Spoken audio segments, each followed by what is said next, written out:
السلام عليكم، وش احوالكم؟ ليكم وحشة كبيرة بزاف بزاف. اول حاجة حبيت نشكر الناس اللي قاعدة تسقسي عليا، والناس اللي ديما تبعث لي باه تطمن عليا. الغالب كان عندي مشاكل في القناة، وعلى هذا الشيء اليوم جيتكم بطريقة عرض جديدة ان شاء الله تعجبكم يا ربي. بلا ما نطول عليكم، حكاية اليوم هي حكاية دنيا. دنيا تقول: أنا امرأة متزوجة، عندي في الوقت الحالي 27 عام، عندي بالتقريب 8 سنين زواج. قبل ما نتزوج كنت عايشة في عائلة فقيرة، كان عندي والدي يا ربي يحفظهم لي وخمسة خوتي ذكورة. كنت أنا الطفلة الوحيدة في دارنا، وفي نفس الوقت أنا الصغيرة نتاع الدار.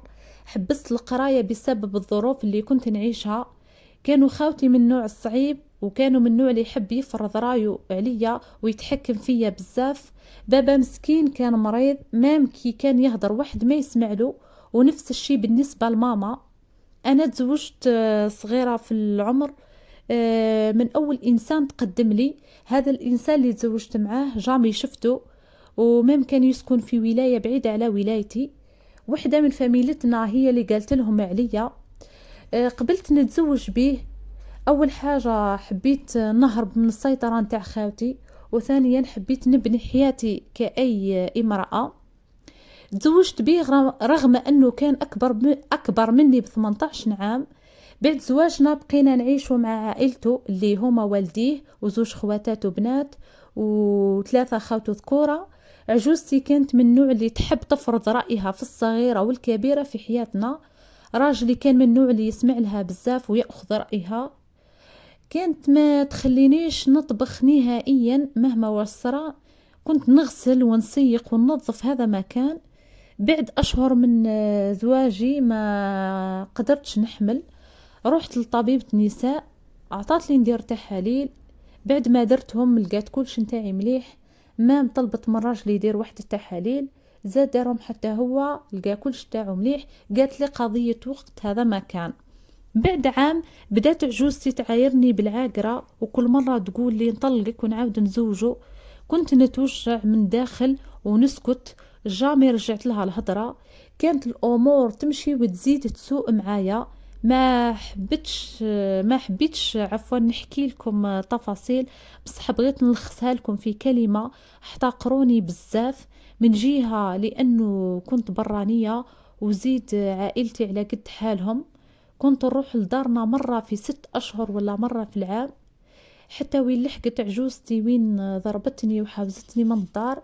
بقيت لعند الجيران حتى عيطت لدارنا، جاو داوني من غدوة. هدرت فيا هدرات ما همش ملاح. تهمتني في شرفي هذا كامل، ودارنا كي جا راجلي يرجعني قالوا لي لازم ترجعي لدارك لأنه ما عندكش حل آخر. قالوا لي راجلك هو اللي يدوم لك في هذا الدنيا. بقيت نعيش حاشاكم عندهم كي الكلبة.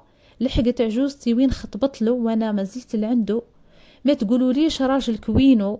راجلي كان يشوف الظلم وكان ساكت. المهم بقيت عايشة في هذا العذاب حتى فاتوا بالتقريب 7 سنين.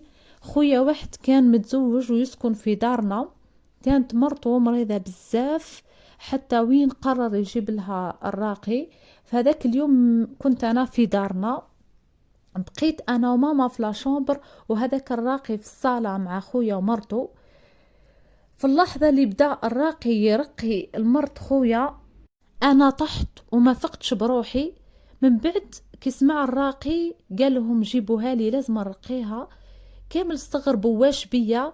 كي رقاني الراقي بعد ما وعيت بقيت نتقيا. قالهم هذه راهي عندها سحر مأكول. رقاني هذاك اليوم، وبعد يومين كي زاد عاود جابو خويا زاد رقاني. من بعدها بسمانة روحت لداري. بقيت نحكي راجلي على مرت خويا. قلت أول حاجة نشوف ردة فعله، لأنه مرة حكينا على موضوع نتاع الرقاد ما عجبوش الحال. وبالفعل كيما توقعت كي بديت نحكي له تقلق وقال لي واش بيه خوك يتبع في الجهل. سكت وقلت له كل واحد وتفكيره. من بعد مدة طويلة تقريب 8 أشهر رجعت لدارنا، وخويا جاب الراقي هذا المرة غير على جالي، لأنه الراقي قال له في هذيك المرة راهي ما زالت ما براتش. خفت شوية، ومن بعد قلت مادام جابوا خليني نرقي. رقاني وقال لي شوفي نعطيلك هذا الزيت المرقية، زيت زيتون، ديريها ليك ولا راجلك. خبيتها وكيما كان الحال كي روحت لداري وقلت لراجلي هذا الزيت شراها لي بابا، زيت حرة زيت زيتون مليحة. قلت له خليني نمسد لك بيها، وافق. كنت كل ليلة ندير ليه وندير ليا، حتى بعد تقريب 3 أشهر كنت نحس بالدوخة، ما فهمتش واش بيا، ما نقدرش ناكل حتى وين لحقت طحت في الفراش. من بعدها داني راجلي للطبيب، وهنا كانت المفاجأة، لقاني راني حاملة عندي تقريب شهرين. من الفرحة أنا نبكي وراجلي يبكي، بصح يا فرحة ما تمت. كي سمعت عجوزتي عفوا وجهها تبدل، وقالت لي مستحيل تحملي وتعاود فيها. ثم فهمت باللي واش صرالي هو كامل بسبب عجوزتي، هي السبب. المهم من هذاك اليوم وهي تقول لي مستحيل يصلح لك هذا اللي في كرشك، لأنه كرشك راهي مريضة. وبالفعل بعد قريب 20 يوم نضلي الوجع في كرشي، ولقيت الدم هبط لي. تخلعت وكي رحت للطبيبة قالت لي ربي يخلف عليك لأنه البيبي راهو طاح. تصدمت بزاف، قالت لي طبيبة مازالكي صغيرة دوك تقدري تعاودي تحملي إن شاء الله. أنا متأكدة أنه عجوزتي هي سبب وش صرالي. راجلي مستحيل يصدقني، درك راني في 6 أشهر وما قدرتش نحمل. راني متأكدة باللي عجوزتي هي مش رايحة تخليني نفرح كما كامل النساء. أنصحوني لوجه الله كيفاش ندير معاها، وراني ما لقيتش حل. راني ديما نبكي، ديما مانيش مليحة، واحد ما راه واقف معايا. ونتمنى تدعيوا لي دعوة خير. جزاكم الله كل خير، لأنه راني في غبينة كبيرة.